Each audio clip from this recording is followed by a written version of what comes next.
I'm going to mute myself.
Tukia te papa kia hika rā tā tātou ahi. He ahi tū tata, he ahi whita whita, he ahi tautau I ngā kaupapa kei te pai kōrero. Ko Jacqui Forbes ahau no Ngāti Pāwa, Maniapoto no Taranaki hoki, nau mai ki te ahi kāroa o ngā take oranga taiao o te wā. Ka hoa tū te rākau kia koe Tamoko, hei whakatūwhera I tā tātou hui. Tēnā koe Jacqui, o tira tēnā tātou. Mā koe taki tō tātou karakia. Tū mai te Māori tupua, tū mai te Māori tawhito, tū mai te Māori o ngā mana atua, tū mai te Māori o ngā mana tūpuna, tū mai te Māori o te kāhui o ngā ariki. Whakahotunuku, whakahoturangi, paua mai hinuku, paua mai hirangi. E rongo whakairia ki kirunga kia tīna haumie. Hui e, taiki e. Tēnā koe Tamoko mo o kupu hono hono ia tātou ki ngā tūpuna, ki ngā atua. The government is calling for submissions on a number of issues. Today for the emissions reduction plan and December the 10th for submissions on a new waste strategy and reform for the Waste Minimisation Act. Today we are so delighted to have Teina Boasa-Dean, Kerensa Johnston and Tamoko Ormsby here to kōrero about oranga taiao and these submissions. Can each of you please introduce yourselves, starting with you, Teina, Tamoko, and then Kerensa.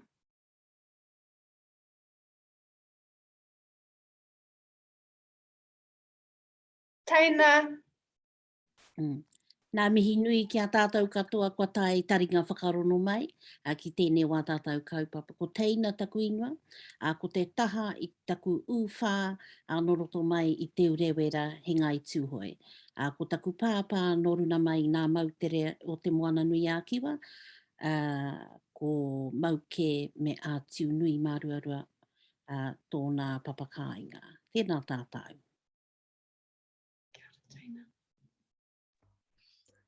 Tēnā tātou, ko taipiri te maunga, ko Waikato te awa, ko tūranga o wai te marae. Nō hoki he pāpaka o rangataua, he kāwau o Maniapoto, te puake au ki Ngāruahine, ko Tamoko Ormsby tōku ingoa. Tēnā tātou.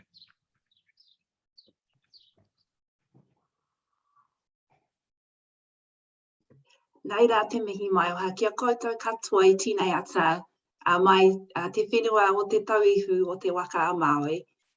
He uri a hau no Taranaki me Tainui hoki, no reira, nei rā te mihi nui kia koutou katoa. Tēnā tātou. Kia kōrero tātou mo te taiao, me hoki whakamuri ki ngā āhuatanga o te wā. When I think back to my childhood, the rivers were deeper and the taha moana or the rocky foreshore was filled with colour and life. The taiao has changed since I was a child. How did we live in connection with rangi and papa, with te taiao in past decades, in past times? Mau pia e tīmata e teina? Kia ora tātou. A tērā pātai, ka haere tana whakautu hāngai tonu ki tēnei mea te whakapapa. Ne? Ka re tai e tātou te karo I te whakapapa. So I think our connection, our inseparable link and obligation to nature is absolutely imperative to launch and platform that question, because our relationship with nature and our natural surrounding is ancient.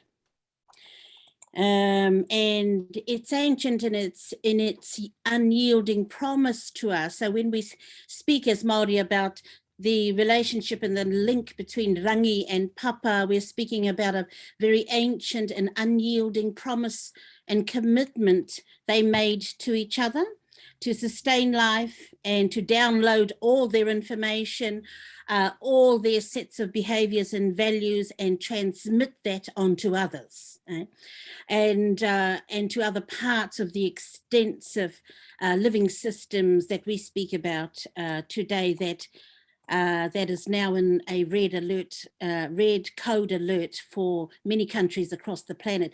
Nature is where we will find all demonstrations of what we refer to as tikanga and kawa, the humanitarian values performed in nature, inside our stories, and the manner in which those are linked to the connection, the inseparable connection between the seas, the waters, the lands, air.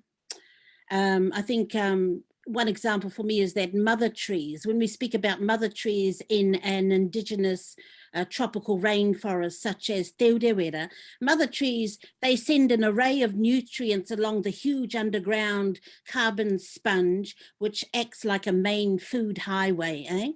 They sense and they know where the food is needed, and they direct it to help moroiti, which are underground microbes, the great big microbial workforce under the ground. They become some of her accomplices and assistants. They send that energy across to what I refer to as whānau clusters. So their forests don't actually, contrary to popular belief, forests don't grow and then suddenly jut up in one place 1 million, 2 million trees. It doesn't grow like that. They grow in whānau. Right? So they sense and they know where the food is needed, and they send the food to that flora. This is all targeted toward growing the whānau cluster or te ururu rākau. And that is an example, I think, of the ancient and long-term primordial memory that the natural environment holds.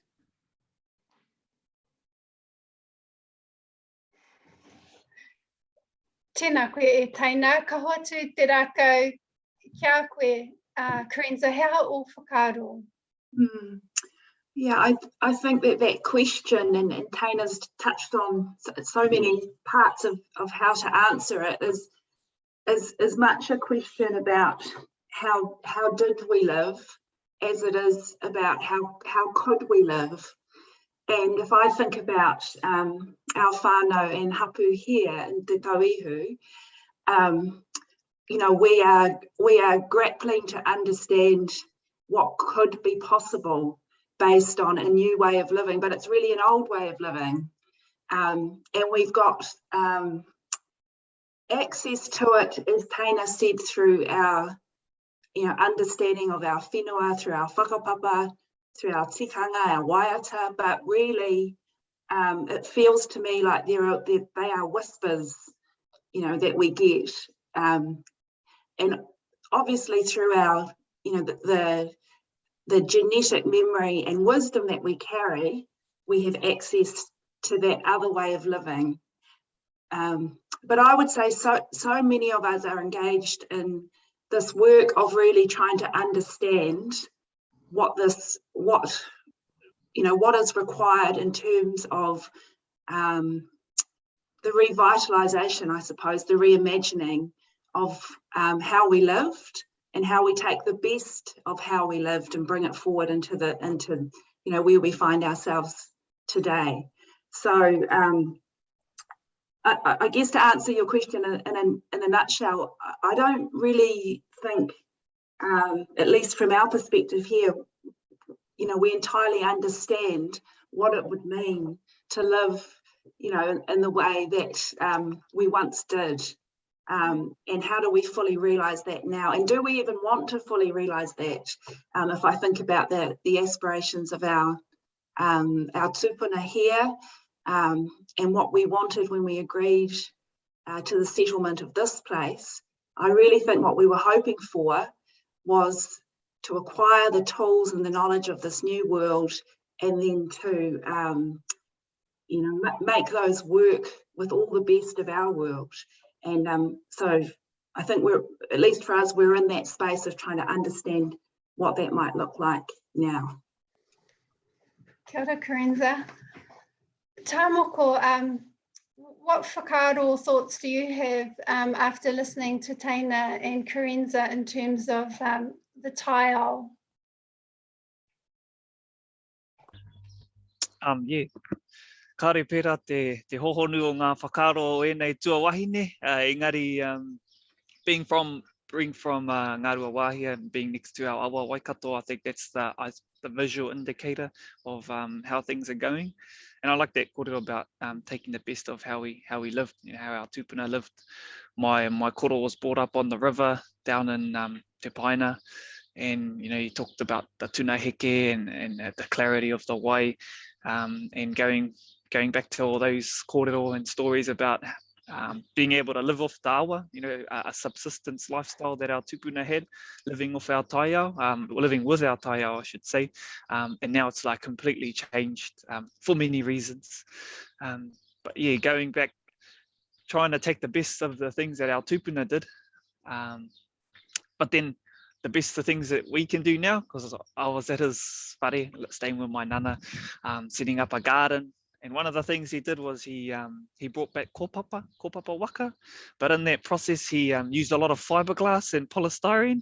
And so when I was doing my mara, my garden, finding all this old burnt rubbish and polystyrene. So I think using the innovations of our tupuna, pre-colonial tupuna, and our recent tupuna, as well as the things that we can do, and then use that to kind of shape and craft a future. So yeah, it's about all those what we can learn, what we have learned, and then do something our mokopuna can be proud of. Kia ora, Tamoko. We know that the Eurocentric extractive linear system that we currently have is, you know, one word to describe it, disastrous on so many levels. And if things don't change, there will be catastrophic consequences. Teina, what does a mana whenua-led transition to potentially a zero waste or a net zero carbon future look like to you? Kapai, I think initially my initial sentiment toward that question is that it's very important that globally, nationally and locally, that we are driving energy innovation, social and economic response directly back into the centre of local communities. The local communities, they are the ones who know their communities the best. They have lived in their communities, they understand their communities, they know the environmental nuance and the social nuances of their communities. They are the experts and the specialists in knowing what the solutions are likely to be for them. Now, we have to convince governments and government agencies, regional councils, that that's in fact where the expertise lies.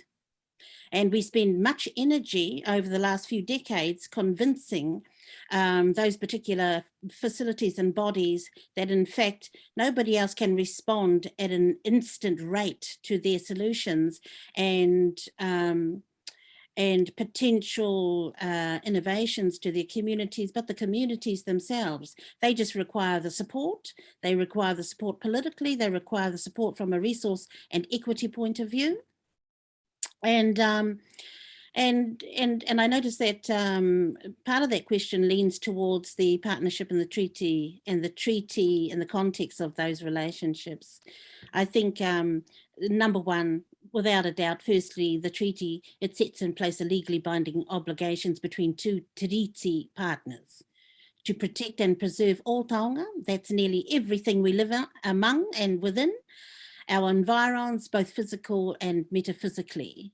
That foundation, I think, is already in place. It has many commonalities to the Paris Agreement, except that the tiriti or waitangi is wholly dependent on tangata whenua and the indigenous peoples really to activate their authority in that relationship. Kia ora. Yeah, I agree with all of that wholeheartedly. What worries me about the term mana whenua is I think it has become incredibly politicised and captured by legislation, which undermines, I think, all of what Teina just explained there about what it actually means. And I've heard many people will know Pa McGowan, and I've heard Pa talk about this term mana whenua really meaning or referring to those people who are best placed to make decisions about the whenua. Or as Pa puts it in a much more poetic way, he says those people who are best able to listen and respond to the land and then make decisions about it. And I think that's a really a lovely and tikanga-based way of thinking about it, as opposed to the way I think it's been manipulated through some of our legislation. And how I think about mana whenua in relation to your question, Jacqui, in terms of leadership, you know, when decisions have to be made about things like the awa or particular pieces of whenua or forest, who are the people that actually turn up on the day to have that kōrero, to do the mahi, to actually lead those decisions? Who are the people that know the stories about those places, that know the history and actually know the people? And for me, those are the key indicators that then answer this question that can become so fraught. You know, who are the mana whenua here?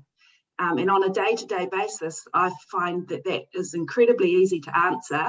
But once you get drawn into the kind of political places or legal places that Teina's referring to, and once the Crown gets involved, albeit I completely agree there is another dimension to the relationship with respect to Te Tiriti, which can't be ignored. But certainly once the Crown and officials get involved, this question of who the mana whenua are can become incredibly complicated and divisive amongst ourselves.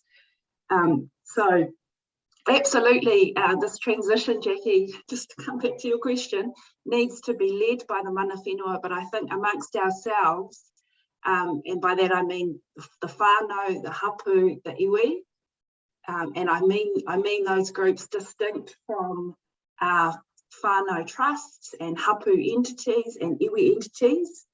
All of us collectively need to have common understandings of what these words mean, And I worry that we perhaps don't wānanga enough amongst ourselves, so that we're actually, you know, trying to, as much as possible, speak a common language about what these very important concepts in our tikanga actually mean. Tēnā kōrua, ka koe Tamoko, ha tau hei tāwhiri atu. Yeah, what does a mana whenua-led transition look like? I've got like this whakaaro, you know, we're part of the generation that's exposed to more information and learning. So that's one of the triggers that started our pathway for our kaupapa pipiri kia papatu anuku. And one of our actions was, I think, connecting the impacts of meat and dairy, the you know, agriculture, industrial agriculture has on our awa specifically. And it goes back to the times when, you know, colonizers come here and they said, oh, you know, seed sovereignty, otherwise we're going to bring our cows and they're going to drink all your water dry, and then we're going to bring our troops. So koe rā te tohu o te raupati whenua. And when we connected those dots between, like, you know, our behaviors and our beliefs, and they didn't kind of match up, that's what led the kaupapa pipiri kia papatu anuku. So I think mana whenua-led transition looks like, how do we embody our kōrero tuku iho, ngā kōrero ka rongo i roto i ngā waiata, i ngā haka, i roto i ngā karakia, e tākina nei e tātou, to reflect in our actions, and how do we empower whānau, iwi, hapu to carry out those actions, to live you know, with our taiao, and bring out those concepts of resilience and food sovereignty and self-sufficiency and ki reira ka kite ai te mana motuhake. And that, I think that requires a lot of things, like working with government and challenging the decision-making processes, and, you know, the extending concepts like legal personhood, you know, we seeing with Te Urewera and Te Awa Tupua, to the level of, you know, papatu anuku, like they did in Bolivia. And kind of there needs to be innovation, and innovation, not just technical innovation, but also social and behavioral innovation. I learned this new word, cognitive dissonance. You probably already know it, but it's that disconnect. And I think that's an institutionalized thing that disconnects tangata take from their take-tanga to just keep you in this way of just colonial living. So I think reconnecting, innovating, and thinking of better ways to go about. But it requires a lot of disestablishing the structures that are in place already. So a revolution. Yep, koe rā taku whakautu. Kia ora Tamoko, he tika hoki tāhau. So the government has a lot of reform going on at the moment, and the proposed vision for the waste strategy is a circular economy for Aotearoa, New Zealand in 2050. We all know that Te Ao Māori is circular, reciprocal, and interconnected.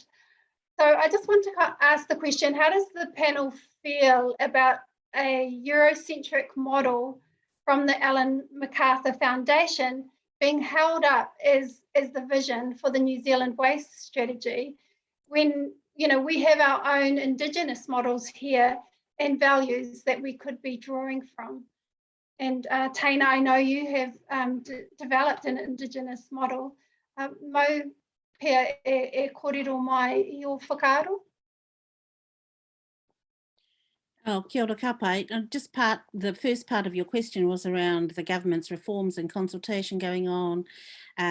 What could they be doing differently? And I think, first of all, one of my boldest statements today will be that our government is not doing enough, and that I believe that our government is significantly behind even what global and national strategic plans and action plans that are taking root in other countries across the planet. I think we are significantly lagging behind as a country.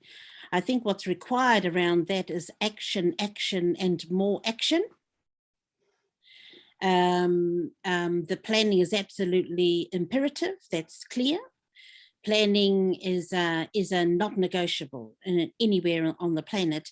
However, I think there's a lack of the linking between the plans and the activating of the action in this country, given that this country has one of the highest greenhouse gas emissions levels in the world.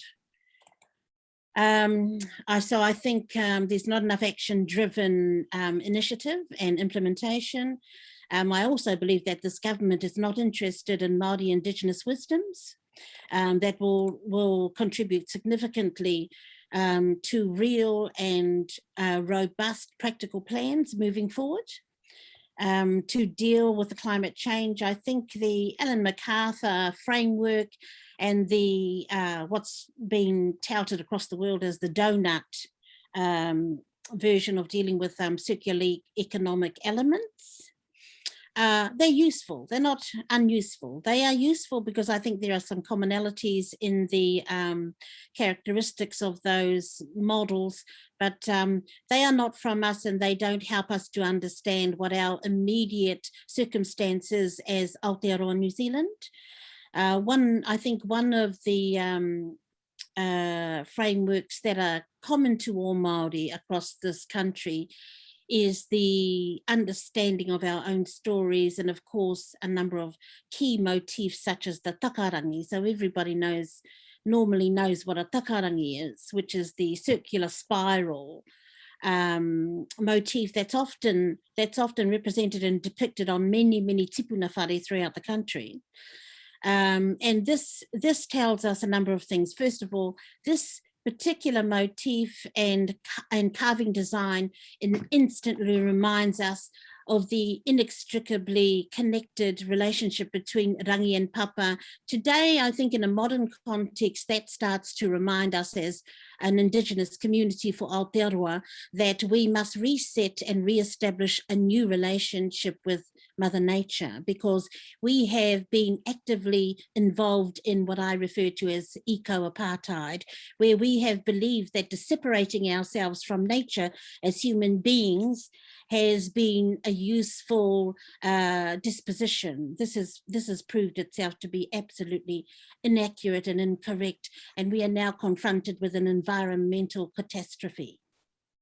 I think reconnecting, re-establishing and resetting our relationships, our understandings of fundamental tikanga and concepts like tapu and no, mauri, mana, our obligations and understanding very simple philosophical ideologies like when we are born into this world, we are born into responsibility, not entitlement. Until such time as our obligations have been fulfilled, like Nani Mere giving you the tea towel in the kauta to do dishes before you decide that you are entitled to reach the pai tapu. These are very simplistic and fundamental principles and values that we hold dear to us as Māori Indigenous communities. These things we must reset and remind ourselves that there is a reactioning of those things today. Tēnā koe Teina a tāhua o kōrero. Tamoko, hea tāhau? Bit of a disclaimer, I have an MFE hat on as well, so my journey went from doing our kaupapa o pipiri kia papa tuanuku and then working with the rōpū Māori alongside Teina and Jacqui to kind of bring mātauranga Māori into the waste strategy. So that was my second hat, and then like Teina said, there wasn't no kāre tino hiahia kia whakatoa e nā mō mātauranga ki roto I tēnei rautaki. I roto I tēnā kāre ki te tehi tangata kia mau I e rā mātauranga ki roto ki te rā tīma. Nō reira ka peka tāu ki te rā tīma. So I've got my MFE hat on. And I think one of the big things that needs to happen is there's not many Māori voices in the space for many reasons, you know, like after you sort out health issues and, you know, suicide rates and climate change and RM reform. There's waste right at the end, but waste is something that connects everything. So one thing that we're seeing is I think a statistic that is available is that only 1% of the Waste Minimisation Fund has been allocated to Māori over the past 10 years, predominantly being to Parakore, and the figure for the Waste Minimisation Fund is going to be 246 million in the next 5 years. And if we're only going to get 1% of that, that doesn't look like partnership, and there's no Tiriti-led karite pai. So I think there are a lot of steps forward, but there needs to be a lot more done. And hearing more from, I think it's like hearing more from our people in terms of mātauranga, but also there needs to be a reach from Te Manatū Taiao to our communities, a hapori, a iwi, a marae, and yeah, not just relying on the continuing the story of white saviorism and environmental whakaaro and going with Ellen MacArthur stuff, but kei konei tonu o a tātou mātauranga. So that sounded like a politically dodging question to keep my job, but also if we have more reo coming in, then that will it just makes it easier or harder for them to say no to, and I think that's what we needed in our discussions. So koira, that's a tricky one for me. Kia ora Tamoko. Kerensa, Waikato is a part of the Māori economy. Can you share your thoughts, please? Kia ora, Jacqui, and I just so we don't lose it in the kōrero, I just think the last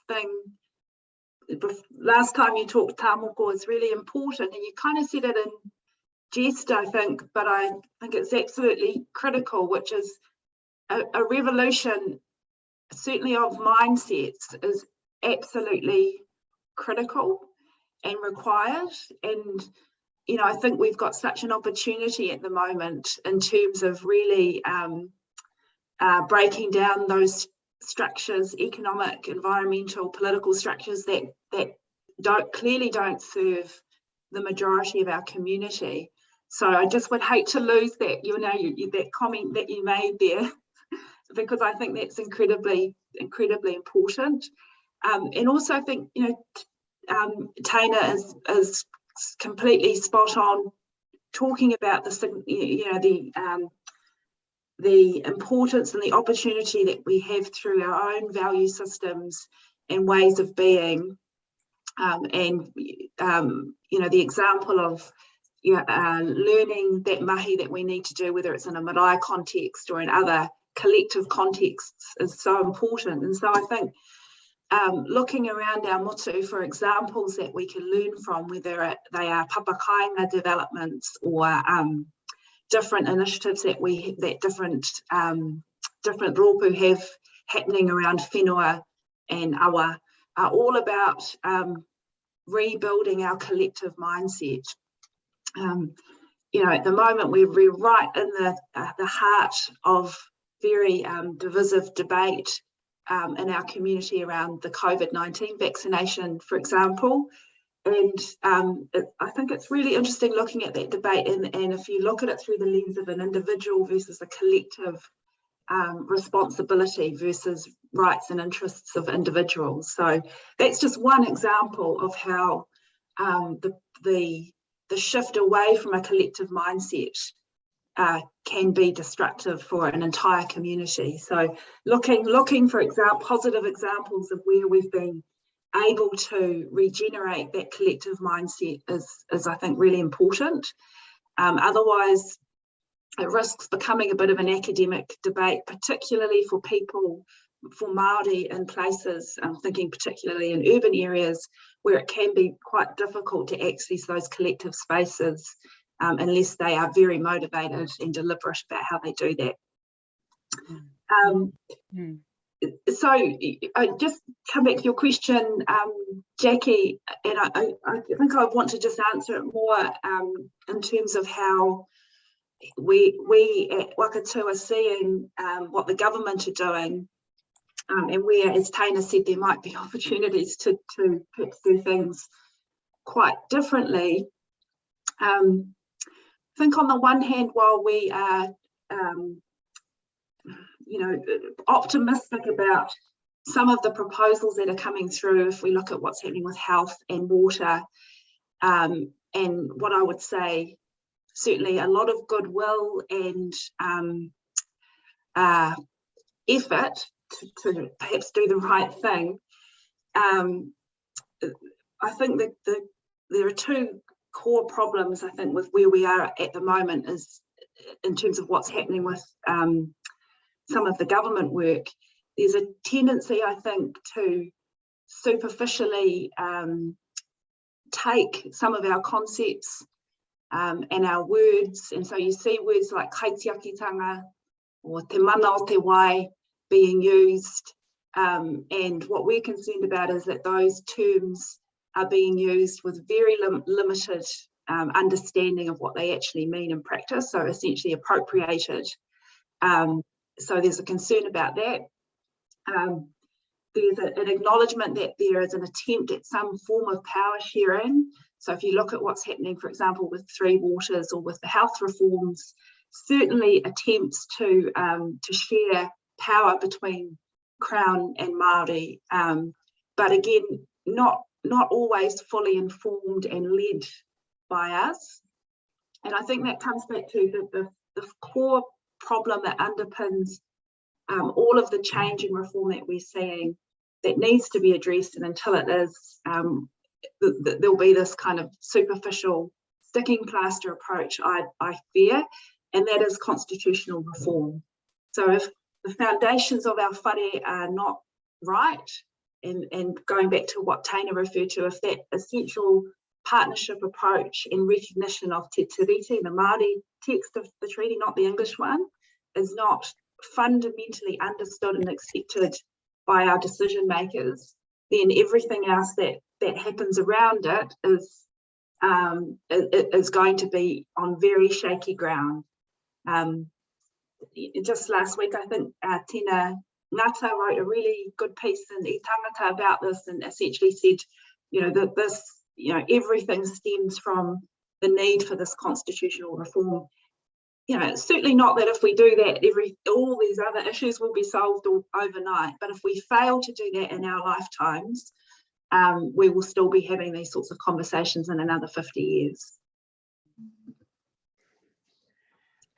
Tēnā koe, Kerensa, I tino rongo ana au I te wairua o tātou tūwhana e puta mai ana I tēnei ata. Hoi anō hei pātai whakamutunga, hei kōrero whakamutunga.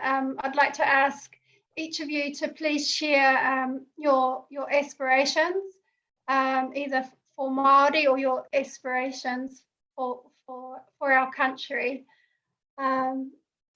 Taina, can I please ask you to start sharing your aspirations? Ka pai. He rawi tēnā pātai. My aspiration at a whānau hapu and iwi level is aspirations that are good for the country. What is good for whānau hapu and iwi is good for the country. And I'm unequivocal in that position, because we are already across many iwi sectors and communities, we're already beginning to see practical and real and measurable, demonstrable examples of those things happening. One example, of course, is the rejuvenation or the regeneration of significant natural resources like a forest or a waterway, seas, the seashores, ngā maunga. I think my vision for at a hapu and iwi level is, number one, is that we are adamant and we are emphatic communities in our drive for repelling individualism and embracing and being very deliberate about regenerating a collective consciousness. because I think Kerensa and Tamoko have aptly raised that theme several times. And I think that is actually the tuanui and the papa of the whare. The tuanui and the papa of our whare, ko te tāhuhu o te whare, is that we as Māori Indigenous communities, as whānau and hapu communities, that we are at the same time, whilst we are dealing with environmental solutions in our communities, whilst we are dealing with the implementation and the actioning of shifting mindsets into a collective consciousness, that we are also actively speaking to our mokopuna about what that world of thought shifting means and what it looks like. What does it mean to shift your thinking? And why would we shift our thinking? And what is the continuum of thought leadership in our communities? Because it keeps up with contemporary developments and times as well. But the values and the principles and the virtues underpinning those things are ancient and old. They don't change. Those are our constants. And so my vision for Aotearoa whānui is no different to my vision for my mokopuna. At a hapu and a whānau and an iwi level. That's why I preface this particular response by saying that what is good for hapu and iwi is good for Aotearoa New Zealand wide. Tēnā koe e Teina. Tamoko, kia koe? Yeah, I think that's I like that kōrero about collective consciousness. Our kaupapa of Pipiri kia papa tuanuku was about planting the seed within whānau, to start thinking of, where does this come from, how does it go, and what's my role in my consumer choices. And else about revolution requires that collective understanding for everyone to know and understand the problems and then act.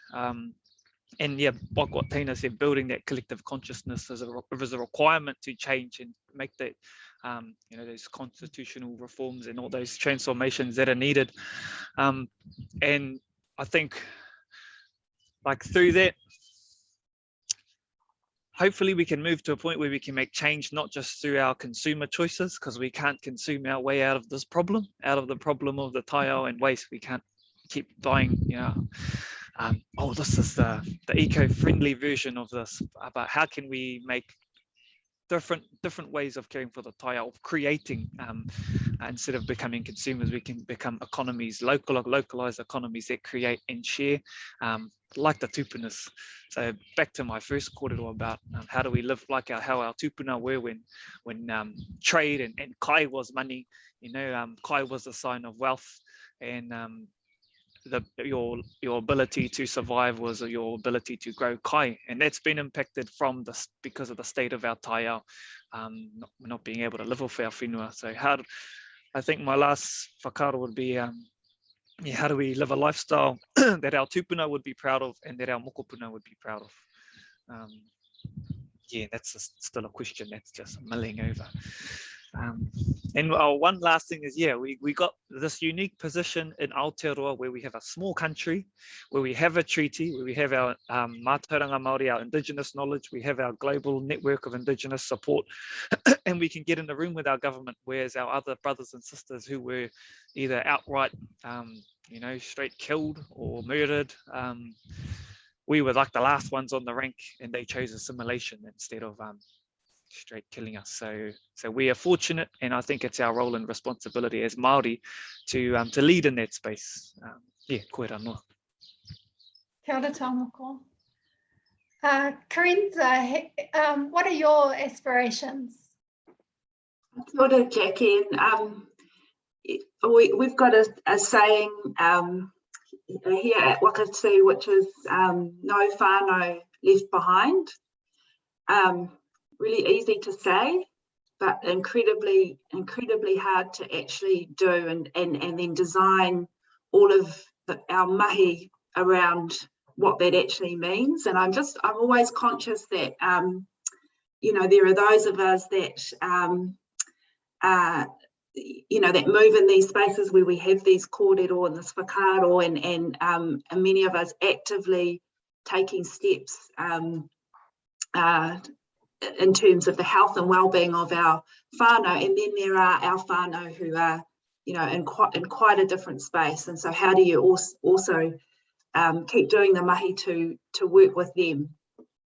And so I think, just like Teina and Tamoko, my vision is that, you know, as Māori, all of us, every single individual and whānau is fully realised as being Māori. So by that I mean able to draw on all of those strengths that we have, our tupuna had, our collectives had, and able to exercise all of those abilities and rights and responsibilities in a fully formed way.